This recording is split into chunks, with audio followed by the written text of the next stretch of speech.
Hello हाँ, everyone. Trust में आपका स्वागत है। आज हमारे साथ जुड़े हैं Lal ji Desai ji, the national president of Congress Seva Dal. Welcome Lal ji to the show. Sir, सबसे पहले तो हम आपसे पूछेंगे, आप हमें अपने बारे में कुछ बताइए, अपने राजनीतिक सफर के बारे में, और सेवा दल से आपका क्या रिश्ता है, इस पे थोड़ा प्रकाश डालिए। जी।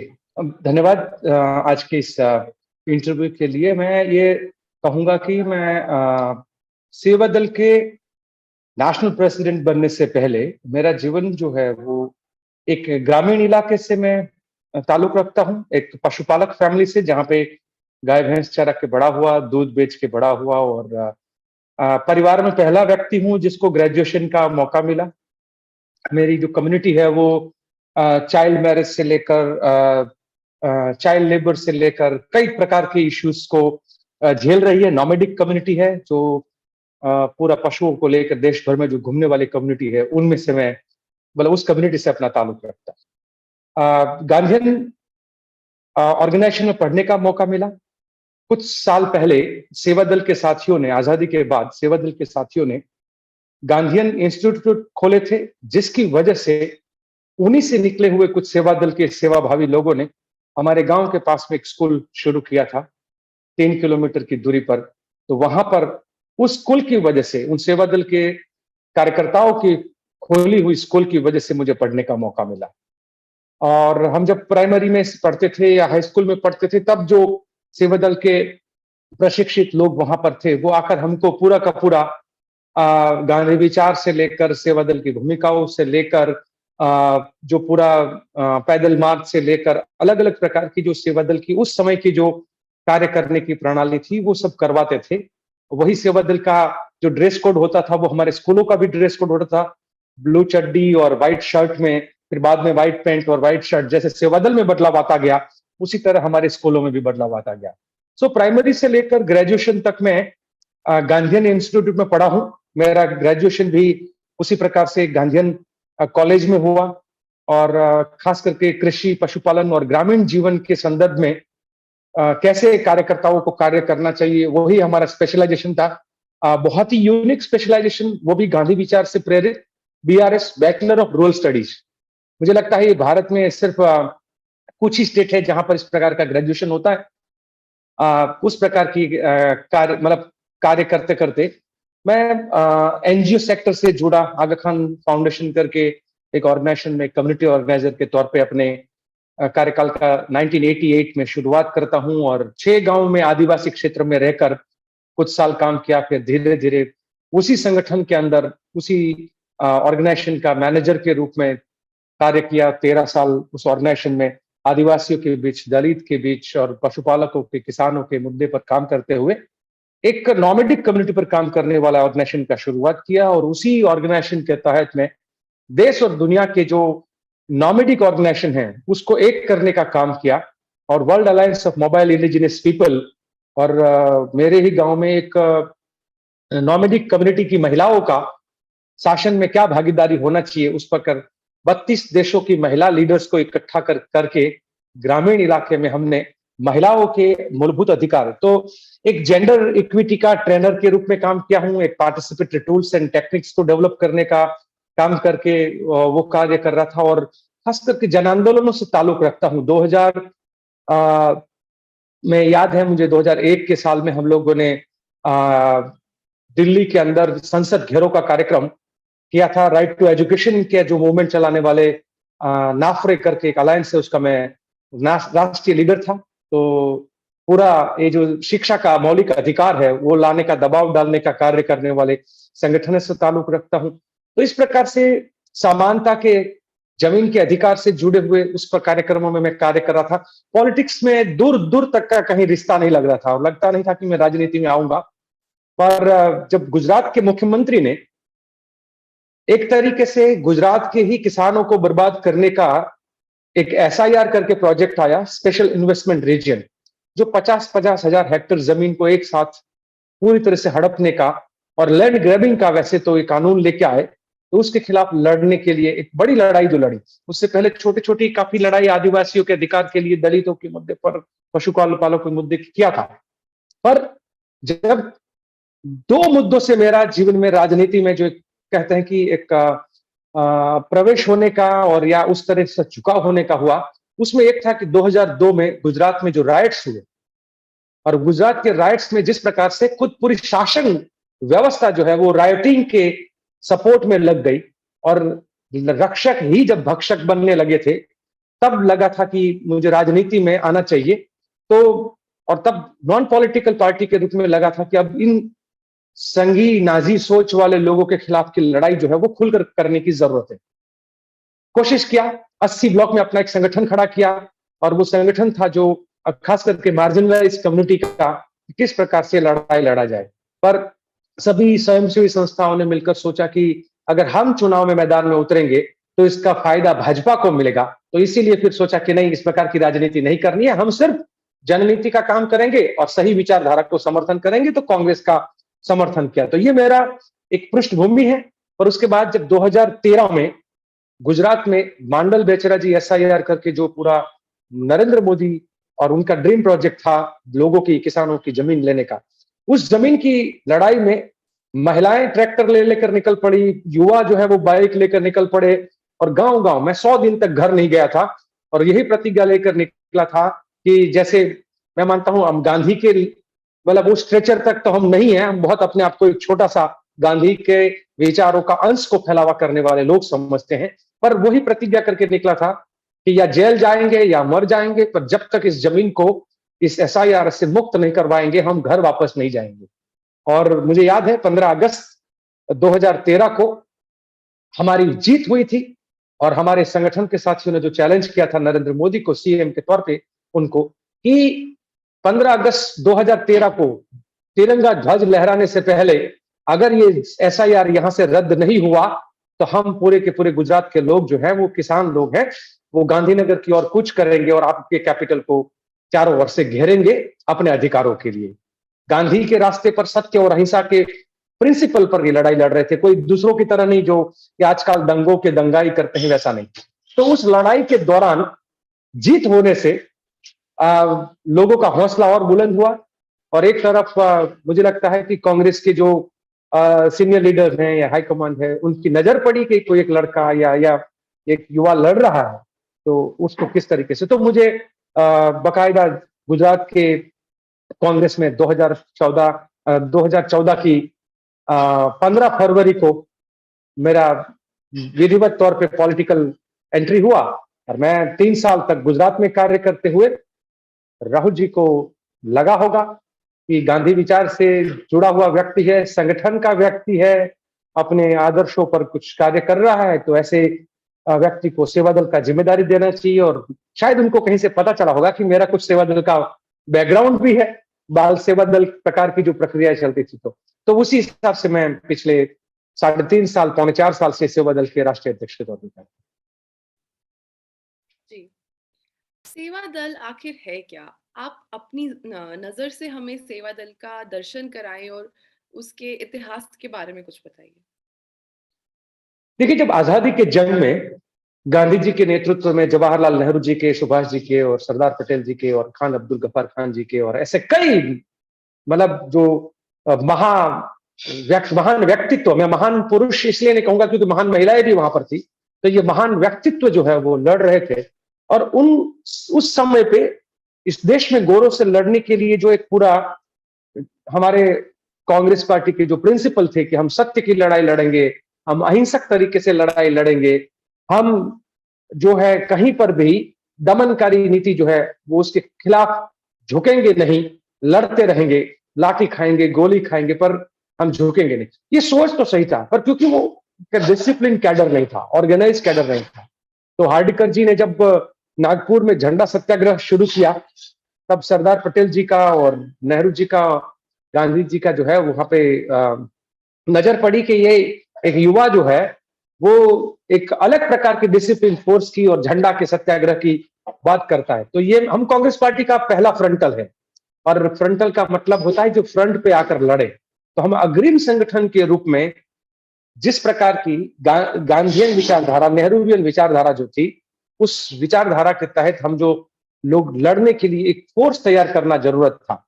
तो आप देखेंगे तो पहला जो सेवा दल का ड्रेस कोड था वो खाकी वर्दी, मतलब खाकी प्रकार का पूरा था, जैसे एक आर्मी का जो ड्रेस होता है उसी तरीके से। तो आपने कहीं पर नेहरू जी को भी उसी वर्दी में देखा होगा फोटो में, कहीं सुभाष चंद्र बोस जी को भी देखा होगा। तो ये हमारा जो सेवा दल जो है वो एक ऐसी युवाओं की फौज जो वैल्यूज से जुड़ी हुई है, मूल्यों के साथ चलने वाली और लाठी गोली खाने वाली, पर कहीं माफी नहीं मांगने वाली, और हर जगह पे। तो आपने देखा होगा कि आजादी की जंग में 1930 में जो कांग्रेस के विधिवत तौर पे सेवा दल को जब उसमें सम्मिलित किया गया, 1923 में सेवा दल की स्थापना हुई, पर 1923 से 30 तक का जो है वो एक ऑटोनोमस तरीके से सेवा दल चलता रहा। बाद में कांग्रेस का एक हिस्सा बन के सेवा दल चला, और कांग्रेस सेवा दल का जो पहला नाम था हिंदुस्तानी सेवा दल। सो हिंदुस्तानी सेवा दल इस हिंदुस्तान की आजादी के लिए लड़ रहा था, हार्डिकर जी नेतृत्व कर रहे थे, और जहां कहीं कोई कार्यक्रम हो तो पहले सेवा दल की टुकड़ियां पहुंचती थी, चाहे वो आंदोलन करना है। तो वो ऐसा, जैसे आप दांडी का अगर एक एग्जाम्पल लेंगे, तो दांडी का जो नमक सत्याग्रह हुआ, वहां पर सेवा दल की टुकड़ियां, पहले एक टुकड़ी जाती थी, फिर उसका कहीं ये गोरे लोग हैं उसका सर फोड़ दिया, लाठीचार्ज हुआ तो वो घायल होती थी, तो दूसरी सेवा दल की एक टुकड़ी होती थी जो उनको उठा के लाती थी, पर तीसरी टुकड़ी जो है वो फिर आगे आके लड़ने के लिए और नमक सत्याग्रह में आगे बढ़ती थी। तो आप पुराना जो हमारे सत्याग्रह के जो भी कार्यक्रम है उसको ऑर्गेनाइज करने का, उसमें लीड करने का, और हर जगह पे आजादी की जंग में अग्रिम संगठन के तौर पर लड़ने का कार्य सेवा दल ने किया। उस समय के गाने भी बहुत मजबूत थे, उस समय के नारे भी बहुत मजबूत थे, कश्मीर से कन्याकुमारी, भारत माता एक हमारी, और कांग्रेस को देता बल, सेवा दल सेवा दल। तो हर प्रकार के जो एक सोर्स ऑफ एनर्जी के रूप में संगठन, युवाओं का प्रशिक्षण के हमारे जो कार्यक्रम थे वो बहुत मजबूत थे, ताकि हम नहीं चाहते थे, मतलब उस समय के जो सेवा दल के साथी हैं वो, कि कोई अप्रशिक्षित या बिना प्रशिक्षण का कोई व्यक्ति आकर किसी भी प्रकार का अपने सिद्धांतों से हटके कोई कार्य हो। आप आजादी के जंग में एक भूमिका, और आजादी के जंग के बाद वाली जो भूमिका, कि देश आजाद हुआ, देश आजाद होने के बाद राष्ट्रपिता महात्मा जी को और नेहरू जी को, क्योंकि आप जानते हैं कि नेहरू जी सेवा दल के प्रथम राष्ट्रीय अध्यक्ष थे और हार्डिकर जी उसके संचालक थे। तो ये जो उस समय की जो टीम बनी हुई थी, उन्होंने जो सोचा था, तो वो एक सेवा दल को एक भूमिका के तौर पे, कि अब देश आजाद हुआ, अब सेना अपनी भारत की सेना बन चुकी है, तो अब जो ये हमारी, मैं तो मानता हूं कि आजाद भारत को आजाद कराने वाला जो पहला कोई सेना था तो वो सेवा दल था। इसीलिए सेवा दल के सैनिक ही कहते हैं कि आगे आगे बढ़ते कदम सेवा दल के सैनिक हम। तो वो हर गाने में एक उत्साह भरने का, और उस समय पे लाठियों से खेलने का, और कहीं कहीं जरूरत पड़ी तो, क्योंकि प्रोटेक्शन के लिए कोई ऐसे इलाकों में जाते थे, तो सेवा दल की सशस्त्र टुकड़ियां भी थी, गांधीयन थी विचारधारा, पूरी तरह से अहिंसक थी, फिर भी क्योंकि प्रोटेक्शन के लिए भी, तो वो आपको देखने को मिलेगा। तो लगता है कि ये भारत की आजादी के जंग में लड़ने वाला पहला सेना था जो सेवा दल था, और उस समय पे एक तरफ सफेद श्वेत सेना था, और दूसरी तरफ एक दूसरी सेना शुरू हो रही थी जो इस देश को बांटने का, जहर फैलाने का काम कर रहा था। हमारे से महज 2 साल के बाद वो एक दूसरा संगठन शुरू होता है, वो देश को दूसरी ओर ले जाता है। मैं उसके में आऊंगा बाद में। पर से आजाद भारत होने के बाद जब महात्मा जी ने और नेहरू जी ने कहा कि अब आप लोगों को समाज की सेवा के लिए कार्य करना चाहिए, तो आप देखेंगे कि पूरे भारत में जो शैक्षणिक संस्थाएं, हेल्थ की संस्थाएं, या अलग अलग प्रकार से जो रचनात्मक कार्य करने के लिए जो संस्थाएं बनी, वो हर जगह पे कहीं ना कहीं वो सेवा दल के साथी ही थे। और इसीलिए हम गर्व के साथ भी कहते हैं कि भारत का पहले प्रधानमंत्री भी सेवा दल के राष्ट्रीय अध्यक्ष थे एक समय पे, और भारत देश के जो राष्ट्रपति बने वो भी सेवा दल से ही ताल्लुक रखते थे। तो सेवा दल से निकलकर बहुत लोग इस देश के प्रधानमंत्री भी बने हैं, और इस देश के राष्ट्रपति भी बने हैं। कई राज्यों के मुख्यमंत्री है वो सेवा दल के सेनानी थे, वो चाहे वो सौराष्ट्र के ढेबर भाई हो, या चाहे मध्य प्रदेश के साथी हो, चाहे उत्तर प्रदेश के हो, हर राज्य में जब जाते हैं तो सेवा दल के साथी जो है वो कार्यकर्ता निर्माण का कार्य करते थे, वैल्यू बेस्ड लीडरशिप डेवलप करने का कार्य करते थे, समाज सेवा का कार्य करते थे। तो हम लोग कई सालों तक, मुझे लगता है कि 70s तक ये कार्य बाखूबी चला। हर महीने के अंतिम रविवार को ध्वजवंदन करके, तिरंगा झंडा लहराकर हम गांव गांव में इस तिरंगे के सम्मान में कार्यक्रम करते थे। समय के साथ कुछ बदलाव हुआ, कुछ थोड़ा होता है ना, जैसे हर ऑर्गेनाइजेशन की एक ऊपर चढ़ने की स्थिति भी होती है, तो कभी-कभी थोड़ा बहुत तकलीफ वाला दौर भी होता है। तो मैं मानता हूँ कि जब राजीव जी थे, तो राजीव जी के दौर में और इंदिरा जी जब बड़ा प्राइम मिनिस्टर थे, उस समय पे पटना में 1 लाख लोगों का रैली, राजीव जी सेवा दल के इंचार्ज थे और उनके नेतृत्व में सेवा दल ने 1 लाख लोगों का पटना में रैली किया था गांधी मैदान में। और जब भी वहां जाते हैं तो आज भी वही बात होती है।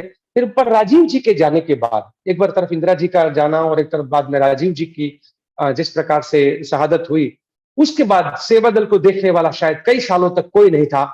तो सेवा दल है फिर एक सेरेमोनियल ऑर्गेनाइजेशन टाइप का धीरे-धीरे हुआ काफी।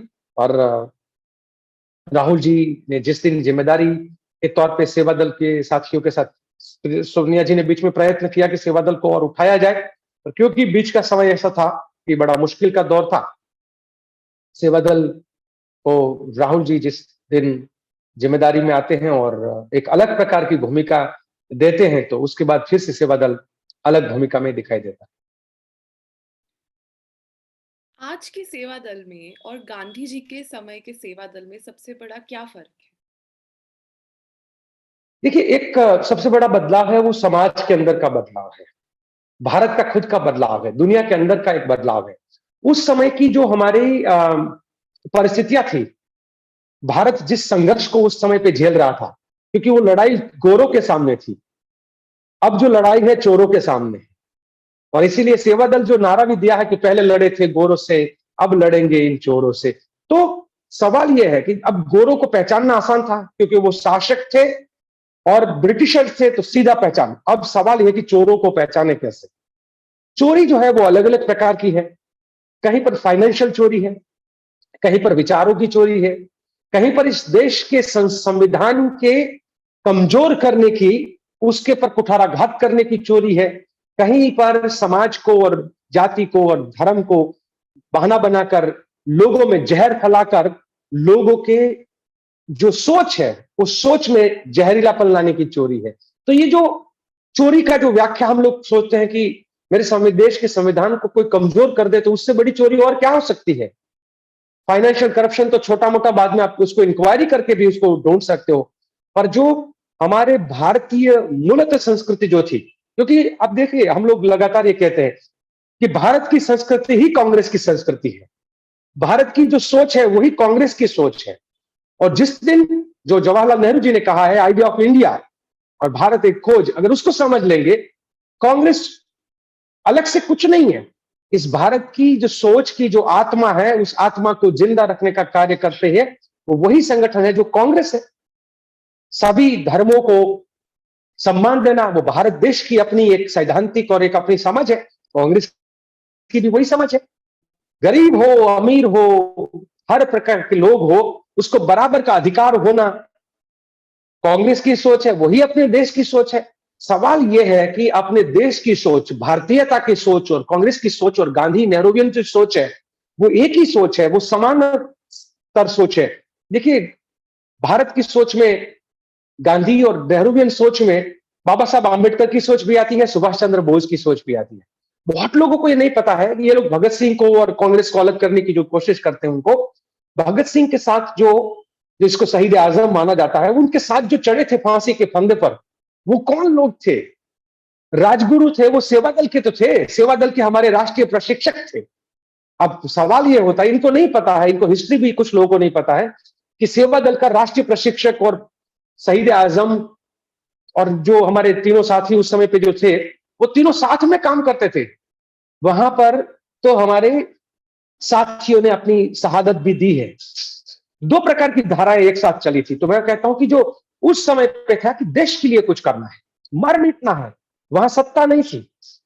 जब गांधी जी, नेहरू जी की नेतृत्व में और सरदार पटेल के नेतृत्व में कांग्रेस पार्टी और पूरे मतलब सुभाष जी से लेकर कई मतलब एक एक का नाम लेने, तो मतलब कहते हैं ना, हमारी विरासत तो इतनी रिच है कि जिसमें आप हर नाम याद करोगे तो एक इतिहास के पन्ने वहां पर लिखे जाएंगे, उतनी बड़ी। तो वो हर व्यक्ति जो इस देश के लिए मर मिटने के लिए आया था, हर व्यक्ति इस देश की आजादी के लिए दीवाना था किसी को पता नहीं था कि कोई प्राइम मिनिस्टर बनेगा या कोई फाइनेंस मिनिस्टर बनेगा या कोई कानून मंत्री बनेगा, किसी को कुछ नहीं। सबको एक ही पता था, इस देश को आजाद करवाना है और देश की आजादी के लिए मर मिटना है। वो दीवानापन था, उसके लिए लाठी मिले, गोली मिले, जेल हो, कुछ भी हो। तो उस समय का जो संगठन था, उस समय का जो सोच था देश के अंदर, वो देश के प्रति दीवानापन था, देश को आजाद करवाने का दीवानापन था।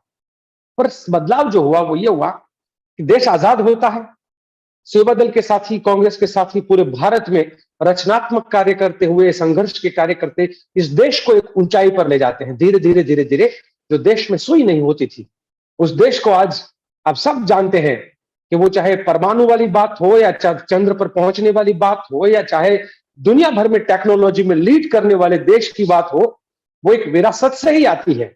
वो चाहे नेहरू जी ने शुरू किए हुए लाल बहादुर शास्त्री जी ने किए हुए कार्य हो, इंदिरा जी के कार्य हो, राजीव जी के कार्य हो, या हमारे प्रधानमंत्री जो मनमोहन सिंह जी ने जो बदलाव की पूरी प्रक्रिया की। तो आप पूरी की पूरी अगर उस सोच को देखेंगे तो एक देश को एक मुकाम पे ले जाते हैं और पूरी दुनिया में एक तरफ अमेरिका और रशिया को टक्कर देने वाला वैचारिक तौर पे भारत देश को लोग देखने लगते हैं कि एक 5 अगर सुपर पावर देश, सुपर पावर का मतलब ये नहीं है कि किसी को दबाओ, सुपर पावर का मतलब है दूसरे देशों को मदद करो। आप इतने पावरफुल बनो कि किसी और को आप उस पावर को कर जरिए मदद कर सको। तो ये सोच के साथ पूरा देश खड़ा हुआ। अब जब देश मजबूत स्थिति में आता है तो शायद सेवा दल को लगा कि अब देश ठीक हो गया है, सब कुछ ठीक चल रहा है, हमारी जरूरत कम है। तो सेवा दल के साथी भी थोड़े थोड़े, मुझे लगता है कि एक निष्क्रियता भी आई थी। और ऐसे भी जब तक युद्ध की स्थिति नहीं होती है, सेना थोड़ी समझ सकते हैं कि अब बाहर बहुत कम निकलती है। पर 2013 के बाद भारत बदला है। 2013 के बाद अगर देखें तो 13 तक हमारी जो यूपीए सरकार वगैरह थी, तो राइट बेस पूरे कानून आना शुरू हुआ था। जो सत्ता का केंद्रीकरण था उसको पूरी तरह से विकेंद्रीकरण करने का कार्य, एक के बाद एक नए कानून, right to education, right to information, right to food, right to work, हर अधिकार को जनता के हाथों में देने का माननीय सोनिया जी और मनमोहन सिंह जी ने जो पूरा शुरू किया था।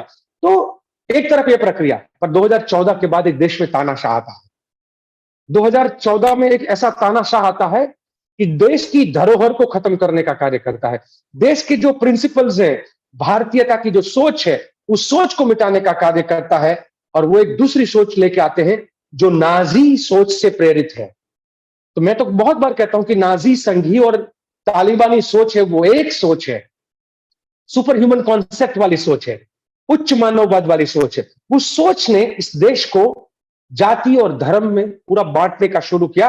और तब सेवा दल के साथियों को लगा कि भाई, जैसे गोरों ने इस देश को बर्बाद किया था, इन चोरों ने इस देश को बर्बाद करना शुरू किया है। अब दोबारा हमारी जरूरत है। तो युद्ध की स्थिति दोबारा शुरू हुई है, आजादी का दूसरा जंग इस लड़ने की जरूरत है। तो अब सेवा दल फिर से दोबारा मैदान में हर जगह पे दिखाई देने लगा है। और जो बदलाव है वो मैं ये कहूंगा कि बीच की हमारी सुस्ती को उड़ाकर अब फिर से 3,70,000 के आसपास की हमारी सेवा दल की आज सेना जो है, देश भर में राष्ट्र निर्माण, जनसेवा, संगठन निर्माण और नेतृत्व निर्माण के कार्यों को लेकर पूरा का पूरा प्रशिक्षण। और कहीं पर आप देखिए कि हमारी राजस्थान की टीम ने किसान संघर्ष यात्रा शुरू की, मध्य प्रदेश की टीम ने किया, उत्तर प्रदेश ने किया, हरियाणा ने किया।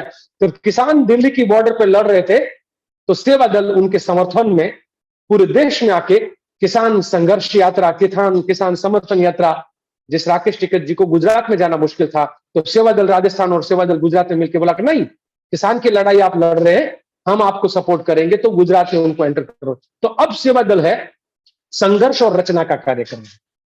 ये जो सोच जो है भारत को खत्म करने वाली, भारत के जो आइडिया ऑफ इंडिया को खत्म करने वाली, उसके खिलाफ हम खुल के लड़ रहे हैं। कुछ नारे हैं, मैं आपके सामने रखना चाहूंगा।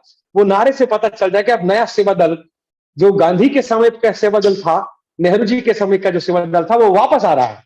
और वो वापस आ रहा है वही सोच के साथ, और सीधे चैलेंज कर रहा है उस सोच को जो कॉलोनियल सोच है, जो नाजी सोच है, जो संघीय सोच है, जो तालिबानी सोच है, जहां पे पैट्रियार्की हावी है, पितृसत्ताक समाज और उच्च मानववाद का जो कॉन्सेप्ट है, उसको चैलेंज हम लोग कर रहे हैं। क्योंकि ये पूंजीवाद, पितृसत्ता और जो धर्म के नाम पर धंधा करने वाले, इस सबको मिलकर जो एक नया पावर स्ट्रक्चर जो बना है, हम उसको चैलेंज कर रहे हैं। और वो चैलेंज का ये है, आपने देखा होगा कि संघी लोग हैं, डंडा लेकर निकलते हैं। तो हम लोग उनको कहते हैं, अगर तुम डंडों से तोड़ोगे हम झंडों से जोड़ेंगे, अगर तुम्हारे हाथ में डंडा है तो हमारे हाथ में झंडा। तो ये डंडे और झंडे की लड़ाई है, झंडा जोड़ता है और डंडा तोड़ता है। दूसरा यह है कि राष्ट्रवाद का जो कॉन्सेप्ट इन लोगों ने लेकर आए हैं, शुरू करता है संघी लोग राष्ट्रवाद से, कहते हैं कि हम राष्ट्रवादी हैं। मैं खुला चैलेंज करता हूं कि तुम्हारा राष्ट्रवाद है वो खोखला है, ढकोसला है। और वो इसलिए हम कहते हैं कि इस देश का बंटवारा करने का सबसे पहला राष्ट्रवाद के नाम पर अगर किसी ने प्रस्ताव रखा था तो वो सावरकर था, जो 1937 में अहमदाबाद में हिंदू महासभा में रखा था। और उन्होंने कहा था कि ये देश दो धर्मों से बना हुआ है, एक साथ नहीं रह सकता है, इसलिए ये देश के दो टुकड़े होने चाहिए।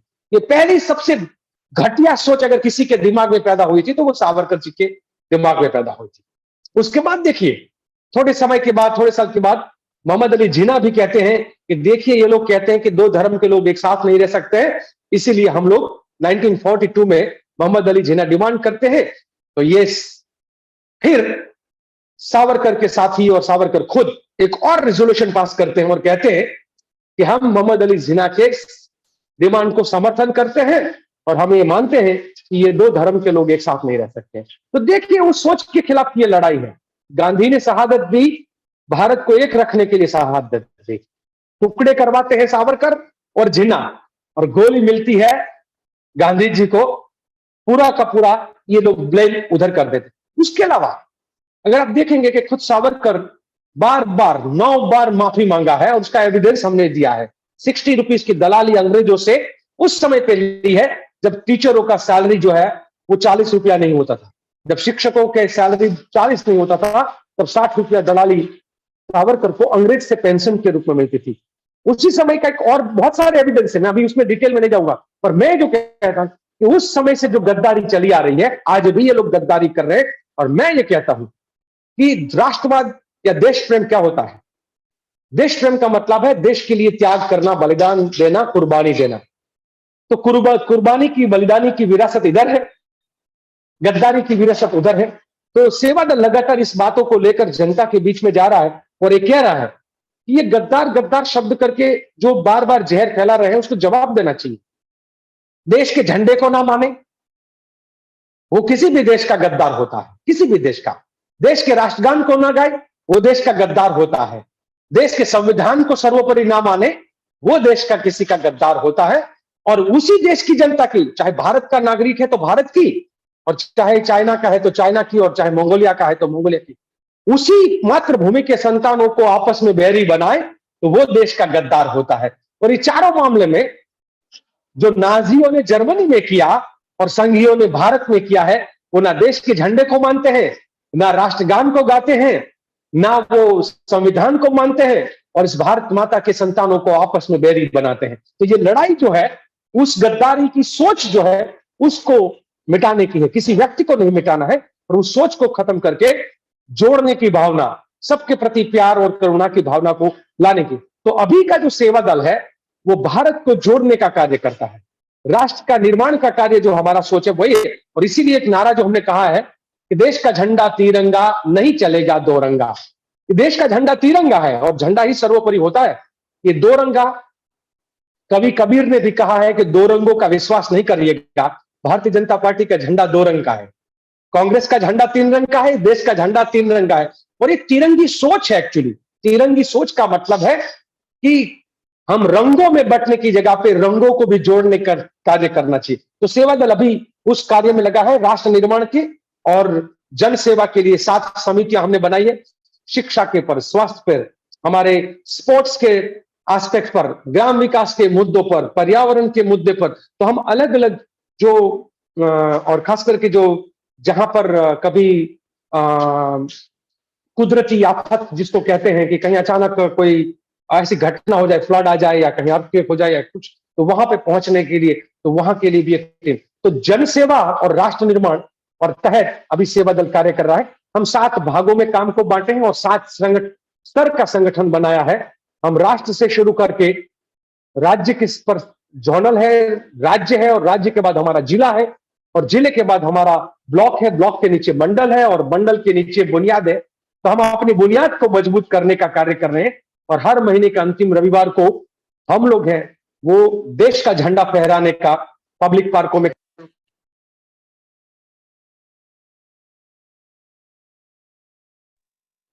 लगा हुआ है।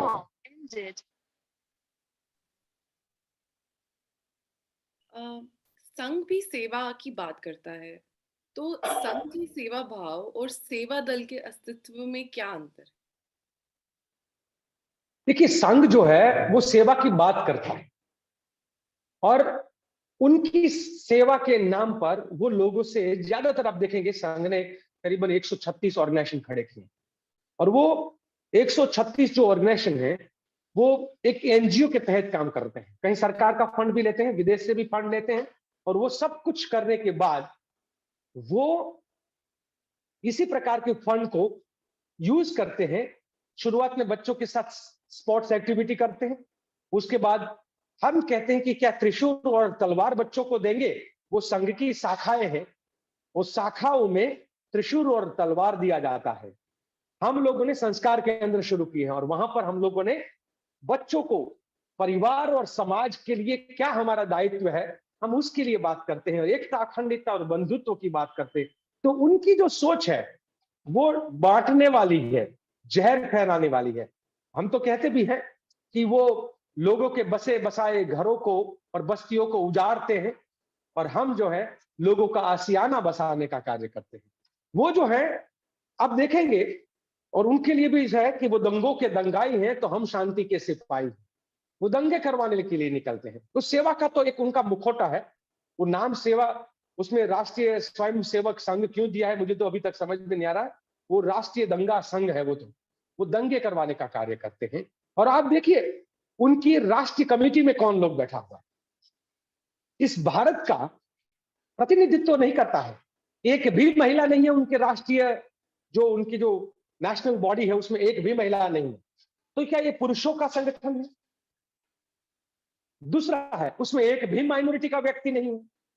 ठीक है, एक धर्म का संगठन है। उसके बाद आगे बढ़िएगा, एक भी दलित नहीं है, एक भी आदिवासी नहीं है, एक भी पिछड़े वर्ग का व्यक्ति वहां नहीं है, जो देश की 80% आबादी है।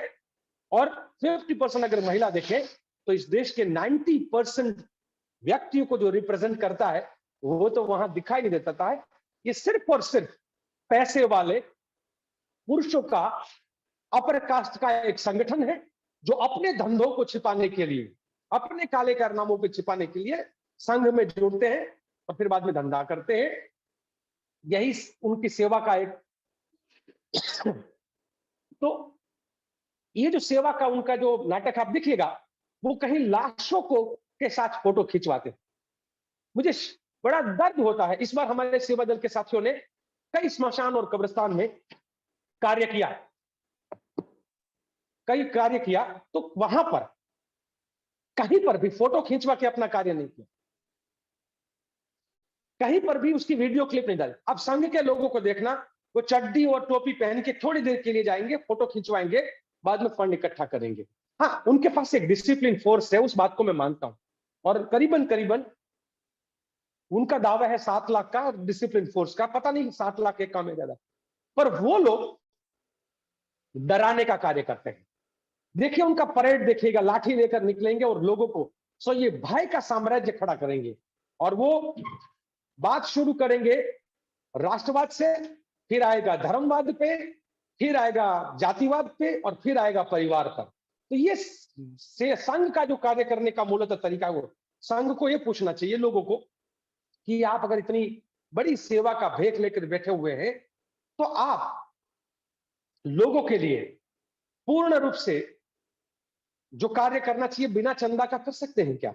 बिना सरकार संस्थाओं को रजिस्टर क्यों करवाते हैं? एनजीओ के नाम पर क्यों रजिस्ट्रेशन करवाते हो? और वही एनजीओ फॉरेन फंड क्यों लेती है? तो ये पूरे चंदा पे चलने वाले, बाहर के चंदा पे चलने वाले, सरकार के चंदा पर चलने वाले संगठन है। और मैं मानता हूं कि सेवा दल का साथ, अच्छा उनके एक और है, उनके साथ जो जुड़ते हैं वो ज्यादातर एक पर्टिकुलर क्लास और पर्टिकुलर कास्ट के लोग होते हैं। सेवा दल के अंदर हर जाति, हर धर्म दोनों मतलब हम लोग जो कहते हैं महिला और पुरुष और हर कोई जुड़ता है। गांव का किसान भी होता है, आदिवासी भी होता है, दलित भी होता है, मजदूर भी होता है, पशुपालक भी होता है। तो ये ऐसा क्यों हुआ संघ के अंदर कि उनके साथ जो सर्व संघ जो उनके पूरे सबसे सर्वोच्च पद पर सर संघ संचालक जिनको कहते हैं, वो 7 बने हैं। 7 में से 6 है, वो सिर्फ चितपावन क्यों बने? एक ही कम्युनिटी के, एक ही विस्तार के लोग क्यों बनते हैं? इस देश के अंदर बहुत समुदाय है, बहुत जाति और धर्म के लोग हैं।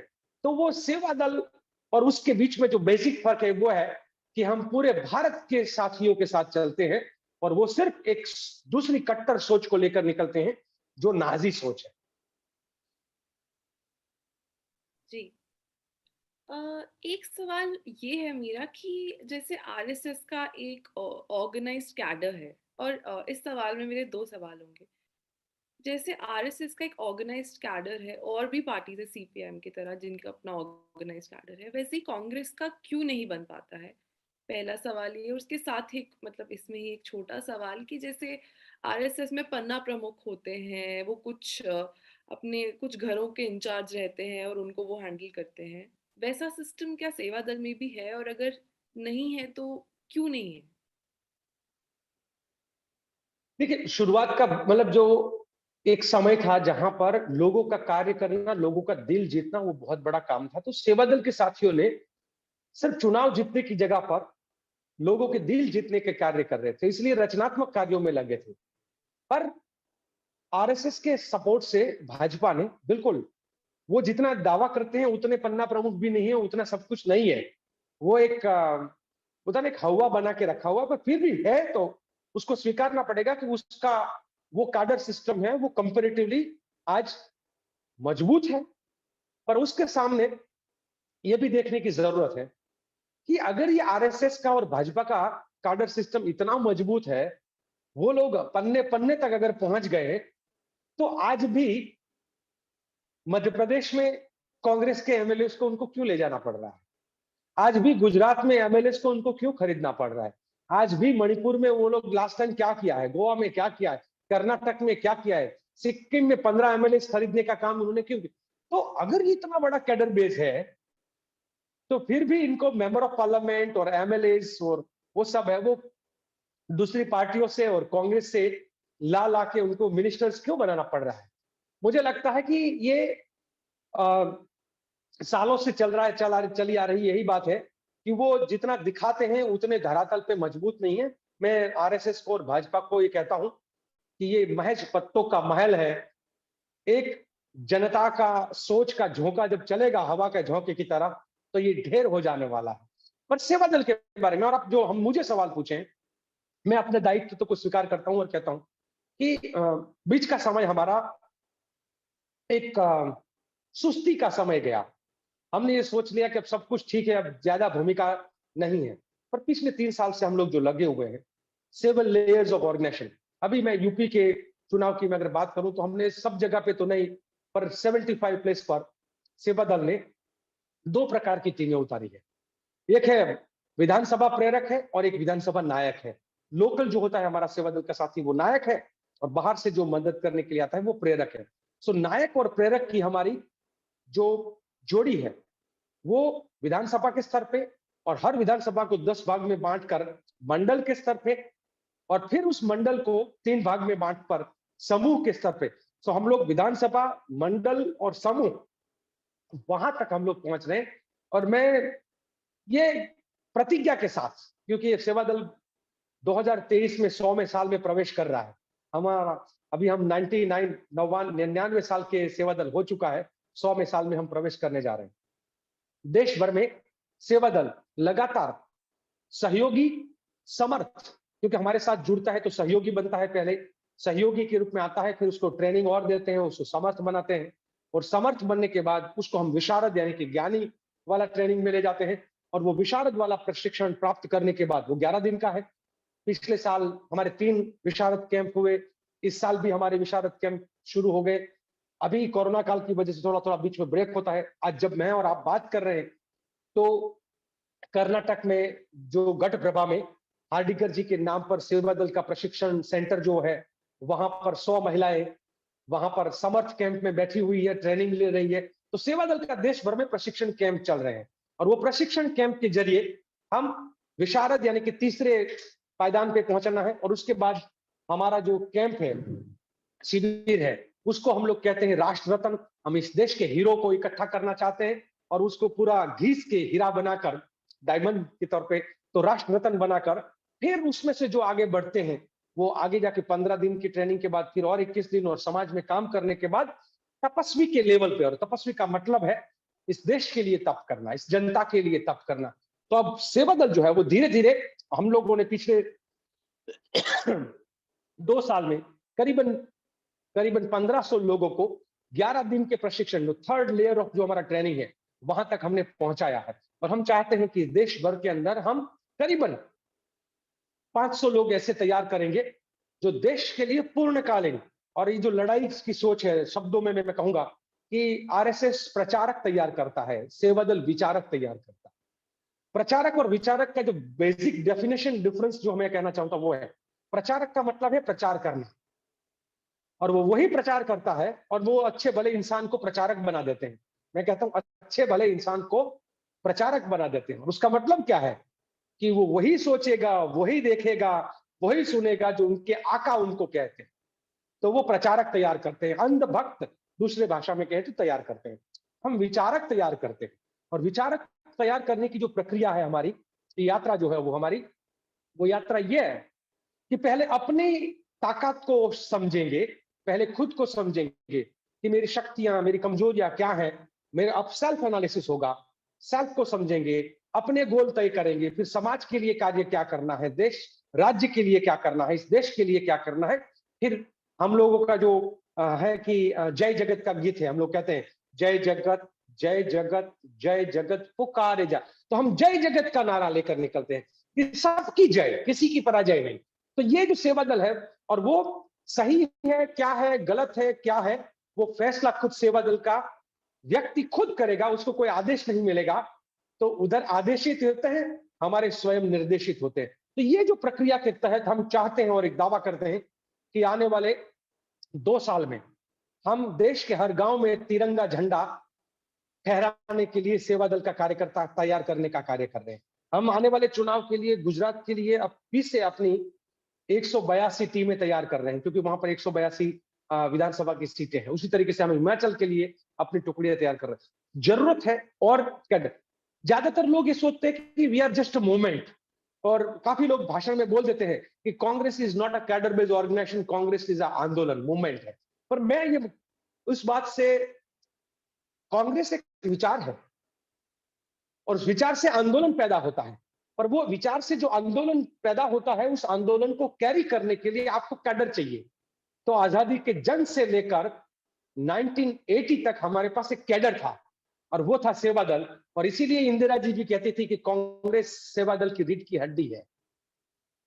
और कांग्रेस की मतलब रीढ़ की हड्डी जो सेवा दल है, वो रीढ़ की हड्डी थोड़ी बीच में कमजोर हुई थी, अब दोबारा ताकत के साथ उभर के आ रही है। और मैं लगातार कुछ शब्द, राहुल जी की मौजूदगी में भी एक शब्द हमने अजमेर में कहा था, 35 साल के बाद सेवा दल का राष्ट्रीय अधिवेशन हुआ, बीच का 35 साल नहीं हो पाया था, तो 2019 में हुआ। और उस अधिवेशन के अंदर मैंने कहा था कि हमारी विचारधारा एक मजबूत है, हमारी जड़ें बहुत मजबूत है। तो सेवा दल की विचारधारा, कांग्रेस की विचारधारा, इस देश की विचारधारा इतनी गहरी, इतनी मजबूत है, तो हम तो वो अमर पंछी की तरह है, उसको काट दो, खत्म कर दो, मार दो, जला दो, फिर भी उस राख से ऊंची उड़ान भरने के लिए लगातार तैयार रहता है। और इसीलिए लोग जो है वो सेवा दल के साथी आज आपको देश भर में दोबारा देखने को मिलते हैं। अंत में मैं आपसे कहना चाहूंगी कि जो देश के लोग हैं, स्पेशली जो युवा हैं, as the national president of Seva Dal, आप उनको क्या मैसेज देना चाहेंगे? कैसे आप उनको मोटिवेट करना चाहेंगे कि आप और भारी मात्रा में सेवा दल की ओर आए और ज्वाइन करें? आप क्या मैसेज देना चाहेंगे यूथ को? मैं देश के सभी युवाओं को, महिलाओं को, मतलब सभी जो लोग हैं उनको ये कहना चाहूंगा कि देखिए, सबको खुद तय करना है कि सही क्या है और गलत क्या है। किसी के कहने पर सही और गलत का फैसला मत करिएगा, आपका खुद का दिमाग का इस्तेमाल करिएगा कि सत्य बड़ा है या सत्य बड़ा है। आप कौन सा रास्ता चुनोगे, सत्य का या असत्य का, हिंसा का या अहिंसा का? आपको तय करना होगा खुद की रास्ता कौन सा आप चुनेंगे। आप किसी के लिए भी बनी बनाई इमारत को गिराना बड़ा आसान होता है, किसी भी समाज में जहर फैलाना बड़ा आसान होता है, किसी भी धर्म को कौम को आपस में लड़ाना और हिंसा की गोली खेलना बड़ा आसान होता है। पर जो मुश्किल है वो तो यह है कि किसी को हाथ पकड़कर उठाना और उसको चलते हुए दौड़ते हुए करना। मुश्किल काम तो वो है जो किसी का गिरा हुआ, मतलब जो जो बिखरा हुआ है उसको समेटना। जोड़ना मुश्किल है, तोड़ना बड़ा आसान है। आसान काम को हर कोई कर लेगा, मुश्किल काम को चुनिएगा। देश भारत को अगर आप चाहते हो कि मेरे देश को कोई गाली, दुनिया का कोई भी सिटीजन ना दे, मेरे धर्म को कोई गाली ना दे, मेरे जाति को कोई गाली ना दे, तो ये एक बात मन में ठाननी होगी कि आपको खुद को भी तो तय करना पड़ेगा कि आप किसी देश को गाली नहीं देंगे, किसी धर्म को गाली नहीं देंगे, किसी जाति को। तो हम जैसा करेंगे वैसा सामने वाला भी करेगा। हम चाहते हैं कि समाज जैसा होना चाहिए, देश जैसा होना चाहिए, वैसा खुद का भी बर्ताव होना चाहिए। और मैं ये कहूंगा कि साथियों, आइए तय करिएगा, सहकार में आइएगा, हमारे साथ जुड़िएगा और जुड़कर देश की एकता, अखंडता और बंधुता के लिए लड़ने के लिए तैयार हो जाइए। सही रास्ते पे आ जाइए। और सही का मतलब होता है, देखिए हमको चाहिए क्या, समानता या असमानता, वो भी तो तय करना पड़ेगा। जितनी असमानता बढ़ेगी, जितनी असमानता बढ़ेगी उतनी अशांति बढ़ेगी। अगर आपको शांति चाहिए तो समानता भी होना चाहिए। आपको अगर समानता चाहिए तो वहां पर समान अधिकार की जरूरत पड़ेगी। तो मैं चाहूंगा कि समानता के हक के लिए, सबको साथ में जोड़ने के लिए, एक दूसरों के दिल में प्यार जगाने के लिए, अगर आप कुछ करना चाहते हैं, इस भारत देश का गौरव को बढ़ाना चाहते हैं, तो मेरा देश अगर मेरा गौरव तभी बनता है कि मैं हर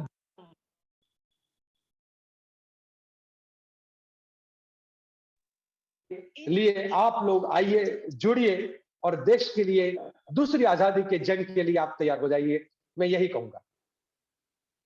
बहुत बहुत धन्यवाद हमारे शो में आने का। Thank you.